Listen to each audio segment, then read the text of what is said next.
One of the questions people ask me more than any other question, any other time, is something like this. What's my purpose? What does God have for me? What does God want me to do? What is my calling? Do you ever wonder that? I think we all wonder from time to time, what is it that God wants to do with my life? And I'd like to take time over the next few weeks and answer that question with several very practical steps that you can take to find out God's purpose for your life.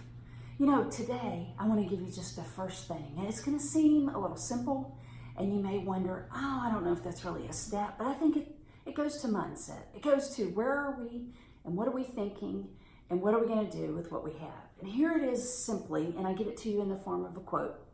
Do what you can, where you are, with what you have right now. It's a hard thing sometimes to do. We're always looking for the next thing, or the next chapter, or what's going to happen next week or next year. We're looking for the next big thing. It's part of our society. But I love what missionary Elisabeth Elliot taught. She said when she was on the mission field and her husband had been killed by the very people they were ministering to, she felt like God led her to do the next right thing. And so that's what I want to encourage you with today, to do what's right in front of you to do.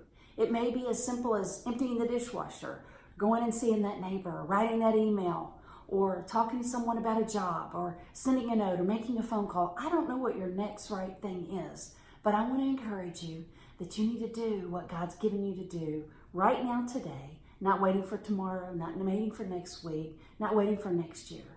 We read in Matthew chapter 6, verse 34, it says, "Do not worry about tomorrow, for tomorrow will worry about itself." My pastor growing up was a man named Adrian Rogers, and one of the things he said that was so profound and relates to this point is he said this. He said, obey all God has given you to do. And when you obey all God has given you to do, He'll give you more to do.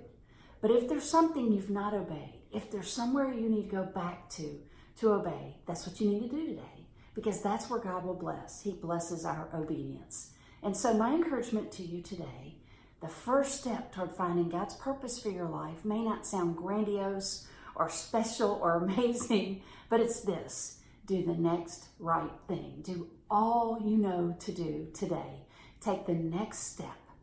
I close with this illustration. I had a professor in college that I called a few years ago. I was trying to make a decision, and I remember her as being wise, and so I think I sent her an email, and I got an email back, and it was very fascinating. She said to me, God doesn't usually lead through a big beam or a flashlight or even a big light. She said God takes a little pin light, a very small, those very small flashlights that people get. And she said He just points it down and gives us about this much light.